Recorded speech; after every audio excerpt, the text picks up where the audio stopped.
नमस्कार सर्वांना. श्री स्वामी समर्थ. आपल्या सर्वांच्या चांगल्या मनोकामना इच्छा पूर्ण होवत ही स्वामी महाराजांच्या चरणी प्रार्थना करते आणि आजच्या या व्हिडिओला सुरुवात करते. उद्यापासून इंग्रजी नवीन वर्ष सुरू होणार आहे. आपण कितीही नाही म्हटलं तरी आपण वर्ष साजरी करत असतो, मराठी वर्ष साजरी करत असतो. तसंच कॅलेंडर तारीख ही 2026 उद्यापासूनच खऱ्या अर्थाने सुरू होणार आहे. तर ज्या पद्धतीने मराठी नवीन वर्ष आपण साजरी करत असतो, त्यात संस्कृतीने आपल्याला इंग्रजी नवीन वर्षसुद्धा साजरी करायचं आहे. तर आज 31 डिसेंबर असल्यामुळं सर्वांना सांगू इच्छिते की आज आपल्या घरामध्ये सेवा करावी. आज एकादशी आहे. बऱ्याच घरात आज एकादशी साजरी केली आहे. नक्कीच तुम्ही एकादशी साजरी करावी. घरात नामस्मरण करावं. महाराजांच्या नावाने नवीन वर्षाची सुरुवात करावी. आणि सगळ्यात महत्त्वाचं, या 2025मध्ये आपल्याकडून जर काही चूक झाली असेल तर स्वामी महाराजांच्या पुढे नमस्कार करावा, मुजरा करावा आणि माफी मागावी. तसंच 2025ने सगळ्यांना खूप काही शिकवून गेलं. कोणाचा जवळचा व्यक्ती त्यांच्यापासून दूर गेला असेल तर कोणाच्या घरात नवीन व्यक्ती आला असेल, कोणाचं लग्न झालं असेल, कोणाचं घर झालं असेल, तर कोणाच्या आयुष्यातले एखादी विश कंप्लीट झाली असेल. 2025ने सगळ्यांना खूप काही दिलं, कोणाकडनं खूप काही घेतलं सुद्धा असेल. पण बघा, मागे सगळं वाईट सोडून द्यायचं आणि सगळं 2025चं चांगलं घेऊन आपण 2026मध्ये जायचं आहे. तर बघा, 2026मध्ये इतकं भारी आहे की 2026 प्रत्येकाला चांगला जाणार आहे. कारण की या 2026ची सुरुवातच महाराजांच्या गुरुवारने होणार आहे. किती भारी की इंग्रजी नवीन वर्षाचा पहिला दिवस आणि गुरुवार असणार आहे. नक्कीच उद्या प्रत्येकाने स्वामी महाराजांची सेवा करायची आहे, पारायण करायचं आहे, व्रतवैकल्य जे काही असणार आहे त्या संदर्भात ते तुम्ही बघा संकल्प करू शकतात. उद्या वार गुरुवार आहे. वर्षाचा पहिला वार गुरुवार असणार आहे. महिन्याचा पहिला वार गुरुवार आहे. तर उद्यापासून तुम्ही 11 गुरुवारला सुरुवात करू शकतात. आणि स्वामी महाराजांना विनंती करा की स्वामी महाराज, माझ्याकडनं जेवढी सेवा होईल तेवढी सेवा 2026मध्ये करून घ्या, असं तुम्ही त्यांना विनंती करा. तर उद्या नवीन वर्षाचा तुम्ही संकल्प करून 11 गुरुवारला सुरुवात करू शकतात. श्री स्वामी समर्थांचे 11 गुरुवार कसं करायचं, हे गुरुवार कोणी करायचे, कधीपासून करायचे, याचे नियम काय आहेत, अटी काय आहेत, उद्यापन कसं करायचं आणि कधी करायचे. जर एखाद्या गुरुवारी अडचण आली, बाहेरगावी जावे लागले तर काय करायचं, उपवास करावा का, उपवास कसा करायचा, त्याचप्रमाणे पूजा मांडणी कशी करायची, या सर्व विषयांची सविस्तर आणि अचूक माहिती आजच्या व्हिडिओमध्ये बघणार आहोत. त्यामुळे व्हिडिओ कुठेही स्किप न करता शेवटपर्यंत नक्की बघा, जेणेकरून की संपूर्ण माहिती समजेल. ज्यांना हे व्रत करायचे आहे त्यांनी हा व्हिडिओ संपूर्ण बघा. कारण अनेक वेळा अर्धवट माहितीमुळे व्रताचा लाभ पूर्णपणे मिळत नाही.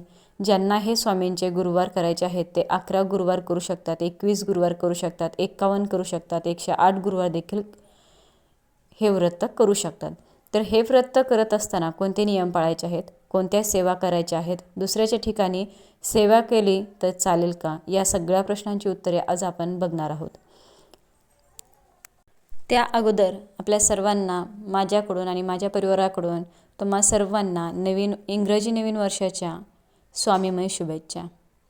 तर बघा, स्वामींचे 11 गुरुवार हे व्रत कधीपासून करायचं, तुम्ही कुठल्याही महिन्यातील कुठल्याही गुरुवारपासून हे व्रत सुरू करू शकता. तर बघा, उद्यापासून इंग्रजी नवीन वर्ष सुरू होणार आहे. वार गुरुवार आहे, स्वामींचा वार आहे. तर उद्यापासून तुम्ही संकल्प करून 11 गुरुवारला सुरुवात करू शकतात. असं काही बंधन नाही की याच महिन्यात याच तारखेला किंवा याच गुरुवारीच करायचं. मात्र शक्यतो तुम्ही व्रताची सुरुवात करू शकतात. या व्यतिरिक्त ज्यांच्या मनात श्रद्धेने गुरुवार करायची इच्छा निर्माण होते त्यांनी नक्की हे व्रत करायचं. ज्यांना वाचता लिहिता येतं त्यांनी हे व्रत करावं. विशेषतः जे अडलेले आहेत, नडलेले आहेत, ज्यांच्या आयुष्यात संकटे आहेत, अडचणी आहेत, इच्छापूर्ती होत नाही, अशा प्रत्येक व्यक्तीनं हे व्रत इच्छापूर्तीसाठी नक्की करावं. आता हे व्रत कोणी करायचं, तर बघा, हे व्रत कोणीही करू शकतो. स्त्री, पुरुष, मुलगा, मुलगी, आजी, आजोबा, कुणीही व्रताची सुरुवात तुम्ही कुठल्याही गुरुवारी करू शकतात. फक्त ज्या गुरुवारी एकादशी येते किंवा अमावस्या येते त्या गुरुवारी या व्रताची सुरुवात करू नका. त्या व्यतिरिक्त इतर कोणतेही कठोर नियम नाहीत. आता हे व्रत करताना उपवास कसा करायचा, जर तुम्ही स्वामींचे 11 गुरुवार करणार असाल तर प्रत्येक गुरुवारी उपवास करायचा आहे.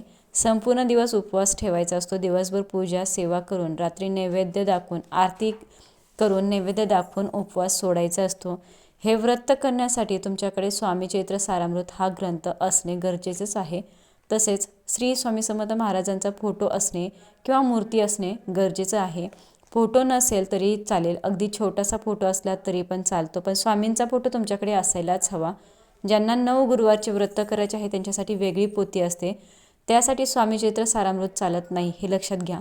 उपवास करताना तुम्ही उपवासाचा पदार्थ खाऊ शकतात, पण फराळ करताना सेंदव मिठाचाच वापर करायचा आहे. गरोदर महिला ज्यांना औषधं घ्यावी लागतात, ज्यांना उपवास झेपत नाही, त्यांनी उपवास न करता देखील हे व्रत करू शकतात.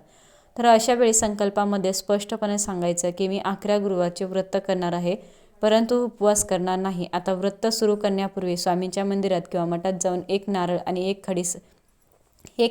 खडीसाखर अर्पण करायची आहे. एक लाल किंवा पिवळं फूल घ्या, त्याच्यासोबत नारळासोबत अर्पण करा आणि स्वामींना हे व्रत करण्याची परवानगी मागायची आहे. हे तुम्ही पहिल्या गुरुवारी किंवा 2-4 दिवस आधीही करू शकता. पहिल्या गुरुवारी तुम्हाला संकल्प सोडायचा आहे. संकल्प फक्त पहिल्याच गुरुवारी करायचा असतो. पूजा मांडणी झाल्यानंतर संकल्प सोडायचा आणि मग सेवा सुरू करायची.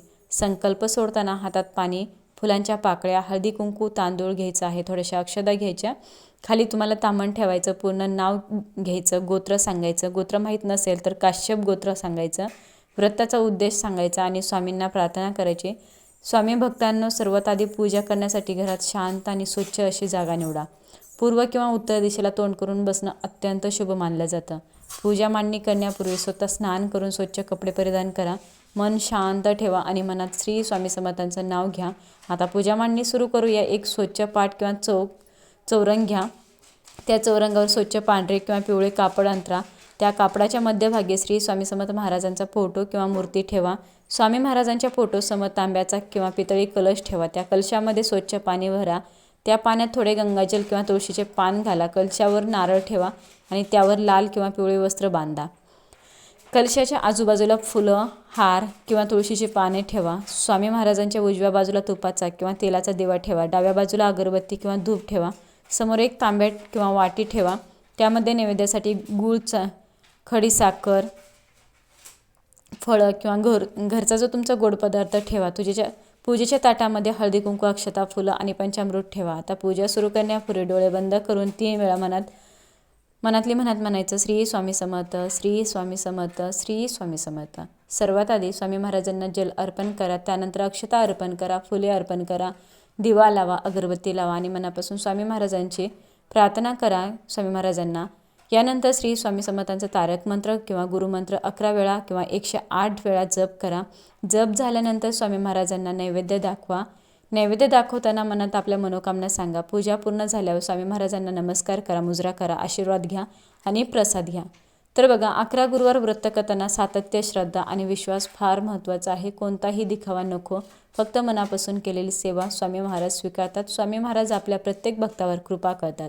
फक्त त्यांच्यावर पूर्ण विश्वास ठेवा. आणि शेवटी एवढंच म्हणेन, पूजा साधी असली तरी चालते, श्रद्धा महत्त्वाची असते. पूजा मांडणीनंतर सेवा करायच्या आहेत. पहिल्या गुरुवारी संकल्प, स्वामी स्तवन, स्वामी चरित्र सारामृतातील 1 ते 21 अध्याय पठण करायचे आहेत. 11 माळा श्री स्वामी समर्थ मंत्र आणि 11 वेळा तारक मंत्र म्हणायचंच आहे. सेवा शक्यतो एका बैठकीत करा. फोन बाजूला ठेवायचा, उठायचं नाही, लक्ष विचलित होऊ द्यायचं नाही. लहान बाळ असल्यास थोडी सवलत असते. नियमांमध्ये सर्वात महत्त्वाचा नियम म्हणजे मांसाहार पूर्णपणे टाळायचा असतो. परान्न वर्ज्य असतो. गुरुवारी बाहेरगावी जावं लागलं तर मासिक धर्म आला किंवा सेवा करता आली नाही तर तो गुरुवार काउंट करू नका. शेवटच्या गुरुवारी उद्यापन करायचं आहे. आपल्या यथाशक्तीने अन्नदान करा. मुलांना किंवा जोडप्याला जेवण द्या किंवा मंदिरामध्ये, केंद्रामध्ये जाऊन तिथे दान करायचं. उद्यापन मोठं असायलाच हवं असं काही नाही. मनापासून असलं की ते स्वीकारलं जातं. हे व्रत श्रद्धेने, विश्वासाने केल्यास 100% इच्छापूर्ती होतेच. माझा स्वतःचा अनुभव आहे. काहींना लवकर अनुभव येतो, काहींना उशिरा पण स्वामी कधीच भक्ताला निराश करत नाहीत. कधी कोणाला उशिरा येतो, कधी कोणाला लवकर येतो. माझा 3ऱ्या गुरुवारी मला माझी इच्छा पूर्ण झालेली आहे. 11 गुरुवार मी स्वतः केलेले आहेत. माझा स्वतःचा अनुभव आहे की मी जी संकल्प सोडला होता, जी माझी इच्छा होती, ती माझी 3ऱ्या गुरुवारी स्वामी महाराजांनी पूर्ण केलेली आहे. तर बघा, अपेक्षित लाभ मिळतच, तर बघा, अनेक वेळा व्रत करताना नकळत काही चुका होतात आणि त्यामुळे अपेक्षित लाभ मिळत नाही. काही जण सातत्य ठेवत नाहीत, मध्येच गुरुवार सोडतात आणि तरीही तो गुरुवार काउंट करतात. तर हे चुकीचं आहे. काही जण फक्त पूजा करतात पण मनात श्रद्धा नसते. मोबाईल हातात असतो, लक्ष विचलित होतं, त्यामुळे सेवा पूर्ण होत नाही. काही जण मांसाहार सोडत नाहीत, बाहेरचं अन्न खातात आणि तरीही स्वामींकडून पूर्ण कृपा अपेक्षित ठेवतात. लक्षात ठेवा, स्वामी महाराज चमत्कार करत नाहीत, ते भक्तांची परीक्षा घेतात. सेवा करताना प्रामाणिकपणा आणि सातत्य फार महत्त्वाचं असतं. स्वामी भक्तांनो, अनेक जण विचारतात की गुरुवार सुरू केल्यावर अनुभव कधी येतो? तर काहींना पहिल्या 3 गुरुवारातच अनुभव येतो, जो की माझा स्वतःचा अनुभव आहे. काहींना 7व्या किंवा 11व्या गुरुवारी, तर काहींना उद्यापन झाल्यावरही अनुभव येतो. स्वामी महाराज वेळ पाहत नाहीत, ते भक्तांची श्रद्धा बघतात. ज्यांच्या मनात शंका आहे त्याला उशिरा अनुभव येतो आणि ज्यांचा विश्वास अढळ आहे त्यांच्यावर स्वामी लगेच कृपा करतात. त्यामुळे अनुभवासाठी व्रत करू नका, विश्वासासाठी करा, अनुभव आपोआप मिळतो. भक्तांना व्रत करताना इच्छा मागणं चुकीचं नाही, पण इच्छा कशी मागतोय हे महत्त्वाचं. स्वामींकडे कधीही दुसऱ्यांचं वाईट मागू नका, कुणाचं नुकसान, कुणाचं अहित, कुणाचा नाश अशी इच्छा कधीही करू नका. स्वामी महाराज न्याय देतातच, ते सूड घेत नाहीत. आपल्या जीवनातील अडचणी दूर व्हाव्यात, मनाला शांती मिळावी, योग्य मार्ग मिळावा, एवढंच मागणं पुरेसं आहे. अनेक वेळा स्वामी आपल्याला जे हवे ते देत नाहीत, आपण आवश्यक आहे ते नक्की देतात. स्वामी भक्तांना सांगू इच्छिते की अनेक घरांमध्ये प्रश्न असतो की व्रत एक जण करतो पण घरातील इतर लोक काय करायचं? ज्याने व्रत केलं आहे त्याने नियम पाळणं आवश्यक आहे. घरातील इतरांनी शक्यतो त्या दिवशी मांसाहार टाळावा, घरात शांतता ठेवावी, भांडण करू नये. गुरुवारी घरात स्वच्छता, नामस्मरण आणि सकारात्मक वातावरण ठेवावं. स्वामींची कृपा अधिक वाढते. व्रत एकच असलं तरी कृपा संपूर्ण घरावर होते. आणि शेवटी स्वामी भक्तांना एवढंच सांगू इच्छिते की श्री स्वामी समर्थ महाराज हे तुमचं बोलणं ऐकत नाहीत, ते तुमचं मन वाचतात. तुमच्या डोळ्यातली अश्रू, वेदना आणि न सांगितलेल्या इच्छा त्यांना आधीच माहीत असतात. फक्त एकच गोष्ट त्यांनी मागितली आहे, ती म्हणजे निखळ श्रद्धा. जर मनात विश्वास असेल तर स्वामी कधीच पाठ फिरवत नाहीत, आज नाही तर उद्या, पण ते नक्कीच मार्ग दाखवतात. म्हणून शेवटपर्यंत धीर ठेवा, सेवा सोडू नका आणि मनात एकच नाव ठेवा, श्री स्वामी समर्थ. व्हिडिओ आवडला असेल तर सर्वांपर्यंत शेअर करा, लाईक करा आणि कमेंटमध्ये स्वामी भक्तांनो श्री स्वामी समर्थ लिहायला विसरू नका.